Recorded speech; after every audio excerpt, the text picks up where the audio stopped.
MMA promotions around the world. We make sure that our fighters are exciting. We have no company fighters. We don't fix fights. Everybody knows here. It's always going to be an unexpected result. So that's why it's one of the most exciting fighting days until now. Is this an exciting, interesting, and challenging matches compared to the previous tournaments? Definitely. We always try to outdo ourselves. We have, like you see, we have our URCC veterans, and then we have our brother here from China who's going to be presenting China here, the URCC, just the fight night. And this will be the run-up to our big main event, we will be announcing very soon. How would you assist in evaluate the fighting skills of the Philippines? Sorry? How would you assist in evaluate the fighting skills of the Philippines against their foreign counterparts? Okay, a lot of our fighters are doing very, very, very well internationally. I think what needs to happen is so we can be even better. Ang problem kasi sa atin sa Philippines is minsan pag nanalo ng konti, nagkaroon na ng press release, yung mga fans sumalaki kaya yung ulo. So we have to be prepared for delayed gratification. So let's say for example, you have other fighters na kahit anong sikat nila, they're still training, hindi pa lumalaki yung ulo, yun ang naging champion talaga internationally. But the ones na konting panalo lang, tapos mag-iinom na, mag-chicks na, tapos yun, wala na, that's it, pansit, wala na career yan. But so I'm hoping that the new generation of fighters are disciplined and smarter. So, and I think since now there's more trainers, everyone's more experienced, we will have bigger and greater MMA fighters. Well, your primary objective as promoter of mixed martial art is to raise the standard and skills of the Filipinos. It is possible perhaps to invite foreign fighters to match with the Filipinos to raise as part of the development how far our fighters in mixed martial art go. We can go all the way. Just like in any athlete, you just have to make sure they have the proper support and proper guidance. Dalawa lang naman yun, proper support, proper guidance. And then of course, from the athlete himself, he has to have the discipline, be able to make sure that he's prepared for delayed gratification. Say for example, all the Olympians, naghihirap yung mga yan. Sa halos walang tinita. Tapos of course, yung support ng PSC, kulang lagi yan. Kasi na-receive yan, I can attest to that. So, kulang yan. Pero pumupursige lang sila, until they finally get to the Olympics. At least when they get to the Olympics, yun na kakagad sila. So we're trying to make the same thing happen here. Aside from bigger fight purses, we have other partners right now. We have People Gaming who's going to help us to bring mixed martial arts movement to the next level. Is it possible again that one of your fighters to compete to represent the Philippines in various international competitions including the Southeast Asia and as well as the Games? Yes. Okay, so next year, the MMA will be part of the Asian Indoor Martial Arts Games in Saudi. And after that, there's a big push. Yung MMA will be part of the SEA Games. Pag ginawa natin sa SEA Games, straight natin yun. Kahit sino sa Southeast Asia, will be natin. It is part of one of your fighters in the area because you did that for the Philippines. Yes, definitely. For example, we already had Andy Paragao, the first Asian champion. Rene Catalan Jr. over here was supposed to win everything. Just had, if you made the way, you had to gold ka rin di ba? But you beat everybody. And now he's smart to be able to, fix the weight. Kaya nila lahat yan. After this, what are your next your fights before the year ends? Okay, so we have another one in October. And then of course we have the AMA fight in October as well. Then we'll have a big main event in November. In between all of this, our president, Mayor Uncle Tolentino, wants us to organize our nationals as well. So just to be prepared for our SEA Games next year. It's possible again to see your fighters overseas. Yes, definitely, of course. We always send our fighters overseas. We've had URCC in the US, we've had a URCC in China as well. And we're going to be starting that up again now that things are more regular. Everything at third back kasi dahil sa kalokohan ng COVID. So, naupo tayo doon because of all the lockdowns and everything, but never again. Pero planning is also to basically New York. Oh, yes. Nothing, no impact. No knowledge of historical capital. So, we will also like to it is also limited. how much is a company value? Okay, so what happens with the support of everybody in the private sector, ourselves, we have sponsors for AMA. AMA is a very good sponsorship. And of course, we are a partnership with Vivo Gaming. It takes us to the next step right now. All of the fights will have more opportunities, especially what we're going to be doing in the next few months. Very, very happy and very, very excited for this. Thank you so much for the best in your project and also have all your partners. Thank you, sir.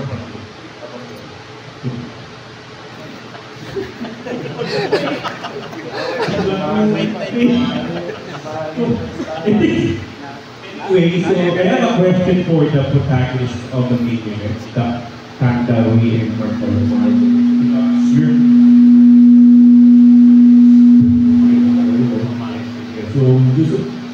because you're fighting in a heavy division, and maybe in Asia, it's not that low that we have again good heavyweight fighters. So how would this match somehow will inspire other Asian heavyweights to try and start a career in MMA? Start with the Chinese.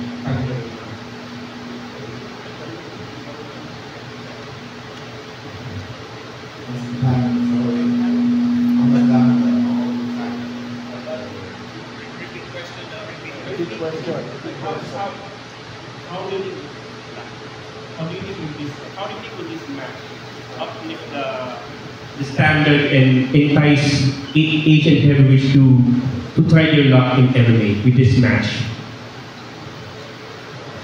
Before this match, I really many things. I think I'm already for this thing. I will win. I will finish my opponent, no injury. I will enjoy this game. Thank you.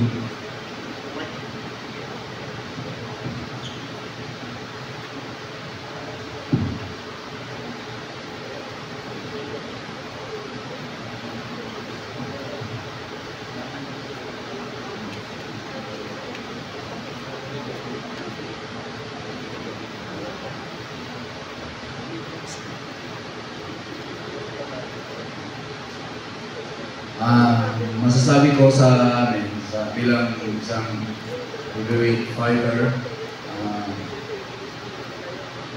para sa akin,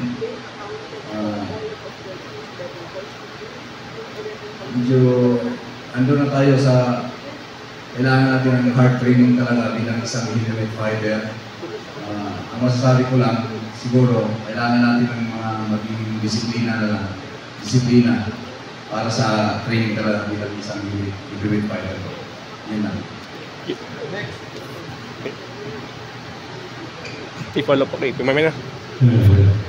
Hello. Good afternoon to Mr. David. Fighter Palomar said that one of you will get down. So will it be you or him? There are a lot of predictions that either one of you will get knocked out. So who do you think is gonna get knocked out? You or him? I will win. You will win. You will win by How? By how? Knockout, TKO, decision. KO. what is your strongest point in your fighting? What do you think is your strong point in this fight? My opponent is very strong, but I think that his knowledge is not very good. I saw training many times. I think I win this game, no problem. Kay Mark, ano pinaka-malakas kong panlaban niya? China yung panlaban natin.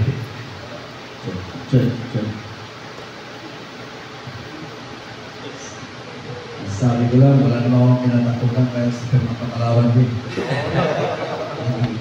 Sa akin, kung gaano man sa kalakas, kung yung sinasabi niya na knock-out niya ako, baka mabalikan yung sinabi niya.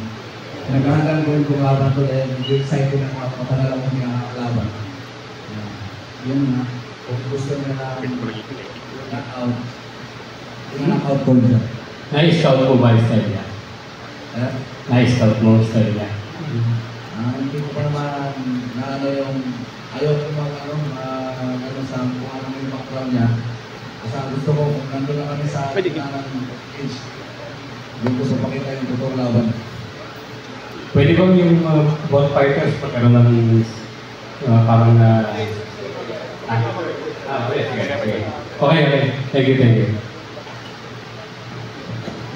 Medyo umiinit na yung Maganda exchange. I like the exchange. Meron tayong phone-in question. It's for Ariel Oliveros. So Ariel Oliveros is going to fight Kenneth Maningan. Kenneth Maningan is a URCC veteran. He's also fought in different countries. So, syempre, he can't really join us right now because of the bad weather's area niya. Pero kay Ariel, si Ariel na naman, veteran of the URCC, and he's fought so many, I mean, probably the who's sa division niya. So for Ariel, you're representing Valiant. Kenneth is representing the Incredible MMA, two of the more known MMA gyms here in the Southeast Asian region. Ano yung medyo may pressure ba? Yun, nape-pressure ka ba? Kasi malaking team ka galing, si Kenneth malaking team, active yung team nyo, active din yung gym nila. So ikaw, ano sa tingin mo yung advantage mo kay Kenneth leading to this fight? Striking kasi po, mag-train kasi ako sa Tiger. Ako kasi napunta sa Valiant MMA, nag-train muna ako sa Tiger Muay Thai Philippines sa Bohol. So, asahan niyo po yung ang mga style sa techniques ko sa striking, then pati na rin sa jiu-jitsu kasi dagat ka ulit yung laban nito kasi tagal na ako lumalaban sa URCC din 3-1 ako. So, kunin ko yung goal sa 1-5. Yun lang. And then this one is for MJ Montiato. MJ, very unique camp yung pinanggalingan mo. Tapos marami kang kasabay. Pakikwento naman sa ating mga manonood at sa mga tao dito. Saan ka nagsimula sa MMA? Paano ka napunta sa sport ng MMA? At paano ka nainggan na lumaban? Nagsimula po ako sa sparring po ka lang po.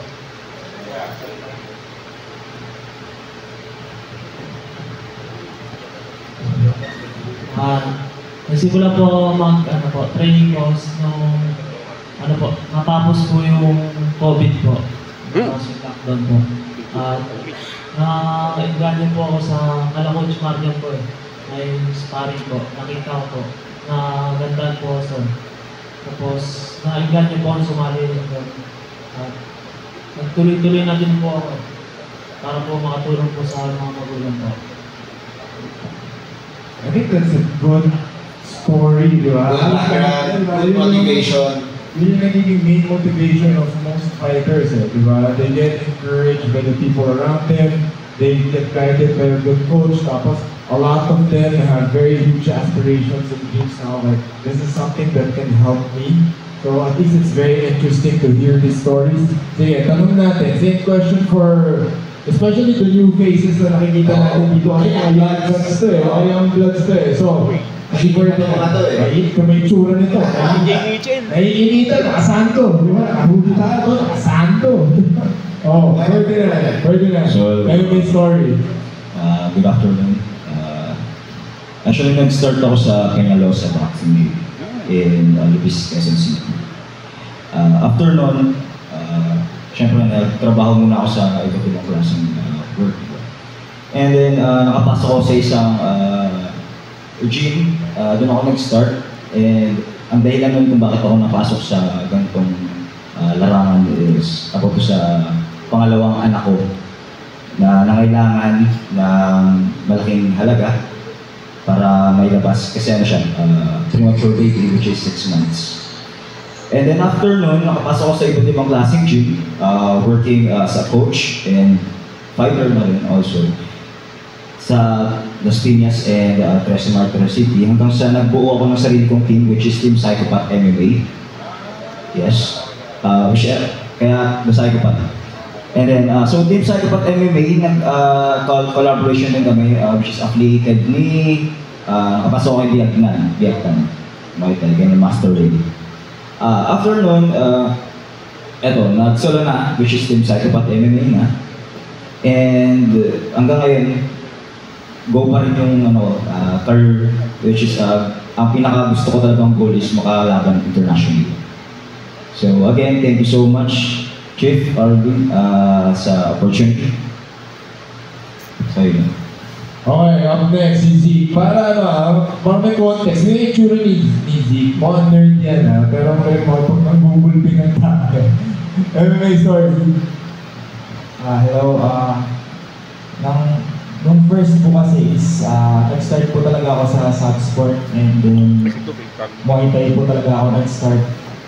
And sa araw-araw na training ko and everyday ko na nakikita yung mga coach ko na nag-grappling sila. And then parang na-curious ako nun. And then habang tumatagal, nagustuhan ko na rin. And then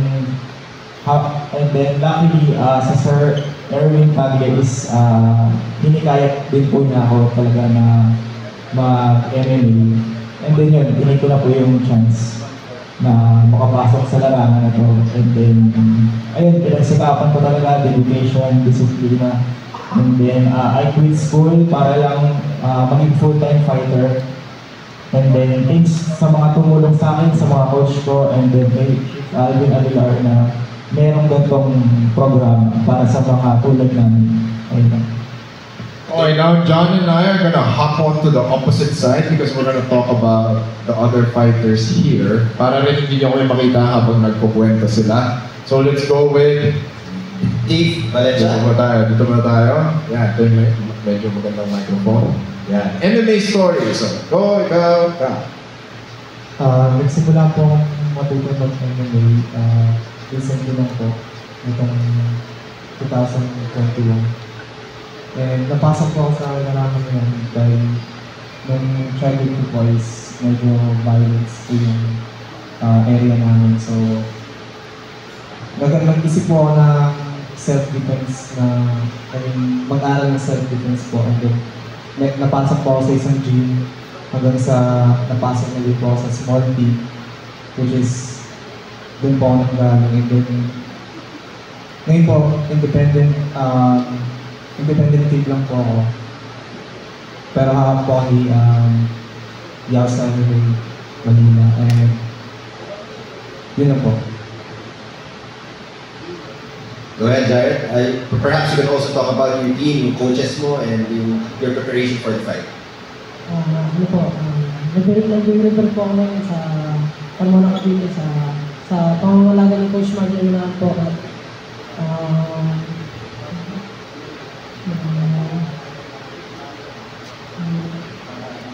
Yung story ko po, kaya napunta po ako sa larangan ng MMA po, pinadala po ako ng mga magulang ko para sa future ko rin po dito sa martial arts. Gusto ko marating yung pinapangarap ko mabot yung national, laro sa international at mabot yung champion. Makakuha ng mga magandang opportunity sa mga laban. Ayun, sakto. Kita nyo naman new breed of MMA fighters. So kayo dalawa, quick question. Anong feeling nung nasuntok kayo the first time sa mukha? Uy! Fresh pa to. Fresh pa! Yeah, first time. Yung feeling po na nasuntok ko sa mukha, nabuwagit yung gamit ko, gusto ko makagante, gusto ko makabawot, gusto ko mas malakas pa. Eto si 2021. Yung first time po nasuntok sa mukha, natawad ko kasi hindi po ako sanay sa violence. Pero tumagal po, nasahan na din po. Hindi ba? Nagustuhan niya. Okay, Team Alpha 1. Good afternoon everyone. I'm J.R. Alejandro from Team Alpha 1 from Antipolo.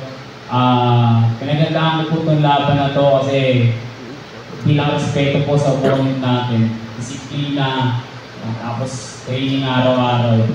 sa tulong ng coaches ko, Coach Franz Valentino, tapos sa buong teammates namin sa Antipolo. Diba? People up north, di ba? Sakto. High altitude training. Maganda mo training sa Antipolo. Maganda ang hangin ng nila dyan. Oo. Now, any more questions from our friends in the media? Me actually. Ayan, I have a corollary for Mr. Aquino. Ayun. Yun, wait lang. Kasi you mentioned na you started with Jerry Peñalosa Gym. So, although indirectly or technically bata ka ni Jerry Peñalosa. So, kumusta yung, paano yung gano'n kahihirap yung transition from being part of a boxing superstar sa stable now to founding one of your own? Di ba, medyo nahirapan ako nung umpisa kasi ang daming kailangan aralin from striking to grounding. Pero mas kasi ako parang nakita ko mas enjoy kapag MMA kaysa boxing. And alam naman natin na mas in demand ngayon or mas mabilis kang makilala pagdating sa MMA. So yun yung naging mindset ko kung bakit gusto ko mag-transition with MMA to boxing to MMA. So, Pero upon seeing the recent results na yun, mga boxing superstars like the Melvin Jerusalem or some mga superstars ngayon. So parang there's some sort of parang panghinay na parang mas okay na yung boxing nowadays dahil sa mga bagong champion. Actually, mas okay naman talaga yung, para sa akin, medyo okay yung boxing kasi striker talaga ako eh. Pero yun nga, syempre gusto ko makilala naman sa larangan mismo ng MMA. Hindi na sa boxing. Kasi sa boxing, sa daming magagaling na boxer, hindi lang dito na nakikilala o nakikita sa TV. Meron pa nga sa mga province. Pero hindi makilala kasi medyo mahirap dahil sa dami ng dali ng boxer. So, mas gusto ko yung medyo out naman ako sa boxing, which is MMA. Pang comfort zone breaker. Yes. Thank you. Okay, next question. Okay. For back to Dagwi Tang or Tango, because I saw during the video here earlier that you are training in Catalan's gym. So, how's it like being trained by an MMA legend and René Catalan Senior? Where are you currently training? When you're here in the Philippines, where do you train? Actually, Catalan, I'm in Calabo. I'm an Poverty. So, how's it like you're inside the gym which is owned by an MMA legend in René Catalan? Yeah, before I go to Catalan, MMA, Calabo, the coach, help me improve my knowledge. I'm so thank you for my coach. I think here MMA is very good. It's fighter hard, the good coach. I come here learn many. Thank you so much. Thank you. Next question from our... Alvin, kasi medyo natalay kami pag-press con, may agaw Excel na wala kaya ngayon.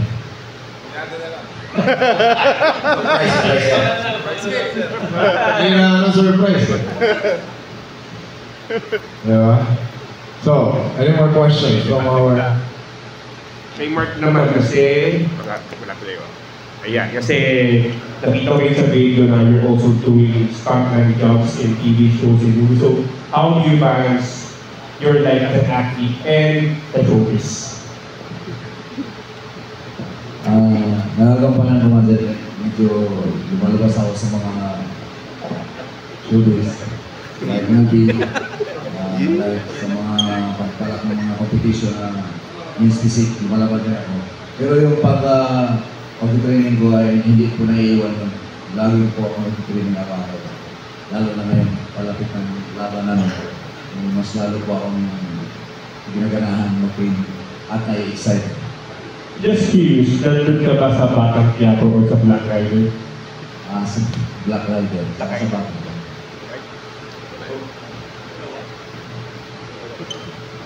Okay. Any more questions?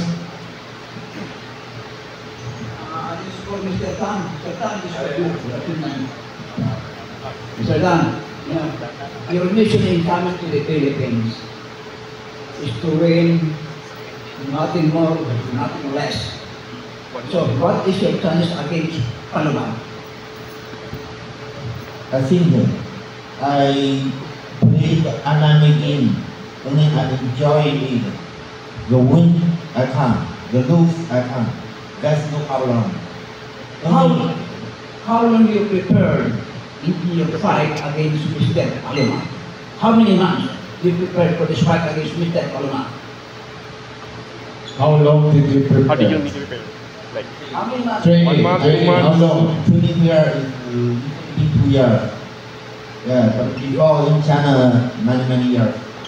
Can you inform us your fight because how many wins, how many losses, how many draw? Fight record. Fight record. Fight record. What is your fight record? Before I fight with the Philippine fighter, is good fighter. I think that his knowledge very good, and I learned from my opponent. Next question. Why did you choose mixed martial arts instead of other sports?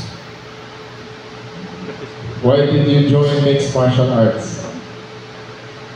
Why did you choose mixed martial arts? I just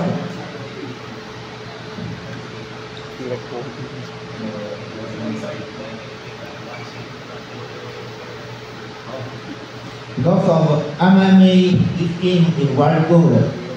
That game not limit so many. You can boxing, you can kickboxing, you can jiu-jitsu, wrestling, wushu, sambo. All of these you can use.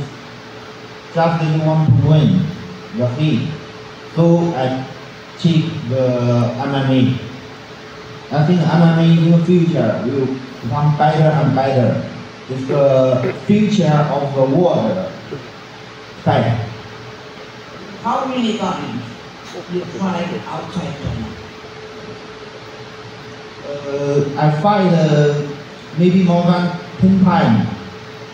10 times all of fight. Yeah, from the Philippines, this is number 5 we fight. Before I win until 3 times. Is this the first time you fight in the Philippines? This Is this the first time you fight in the Philippines? This is not the first time. Fifth time, number 5 we did fight. How many times you fought a Filipino fighter before facing Mr. Palawan? My opponent Bruno is good Australian.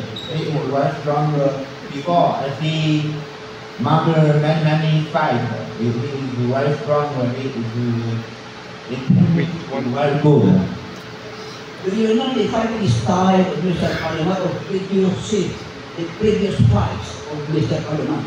Before facing Palawan, this common fight? Did you see, or did you watch the previous fights of Mr. Palawan before this fight? I think this team is very excited. A meeting team. Come here. Everybody, not trainer, come here. This Sunday September is really a meeting, very good team. Yeah, believe me. Are you really confident, or did you predict that this fight will end in short run?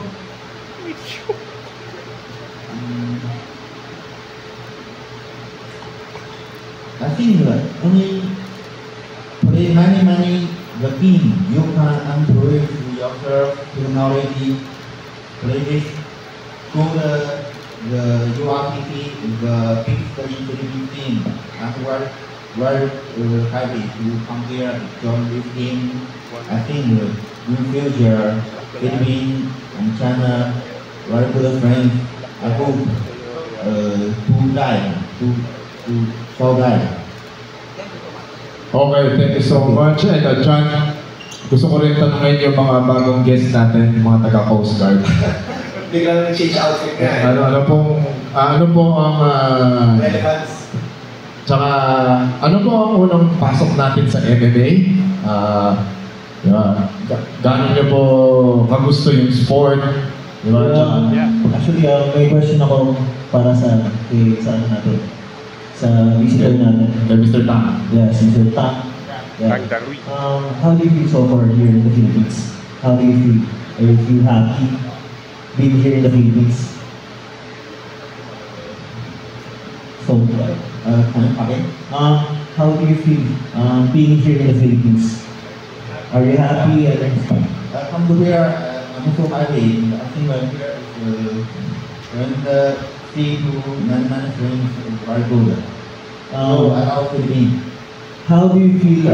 How do you feel that being here in the Philippines and then your government is trying to take West Philippines from us?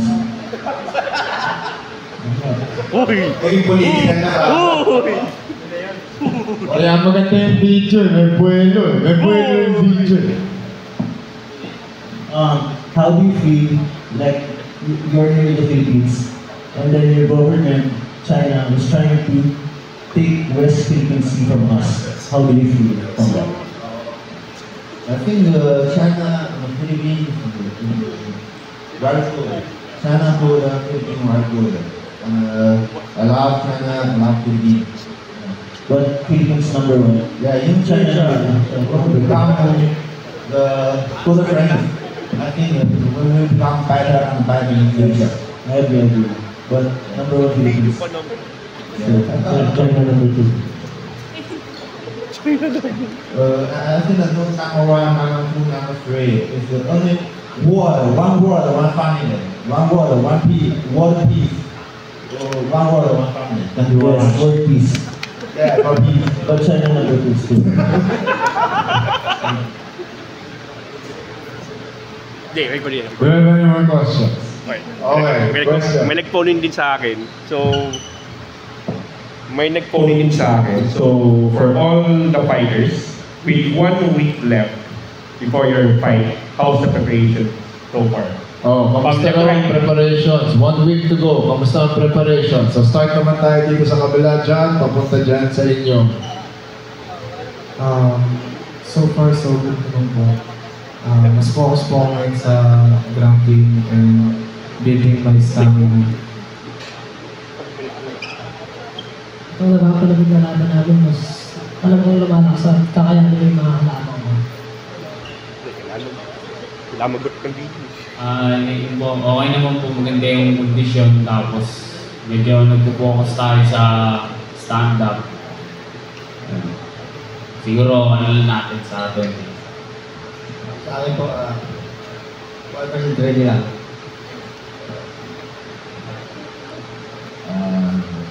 Sa condition naman, condition kami lagi. Nagprepare kami sa wrestling ground, siyempre sa starting.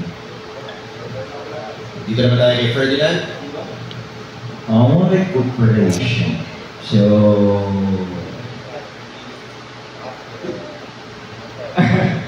abangan nyo na lang kung ano yung papakita ko. Okay, up next, MJ. Nagpapagod po sa ground game ko, sa defense ko. Okay naman yung condition ko. Maganda naman. Maganda yung bakit sa laban. Last 1 week of the fight preparation is nagpo-focus ngayon ako sa pag-sharp ng skills and kung ano yung magandang game plan na gagawin ko sa September 20. Ayan na. Medyo maganda. Maganda yung ano natin dito may feedback. Pero before, baka may tanong pa yung Coast Guard. May concern pa ba yung Coast Guards natin? Okay na ba kayo? Diba? So, final prep, final week. And of course, John is gonna thank the organizations, the people that made this event possible. Natin kakalimutan for those individuals and who made this event possible, of course,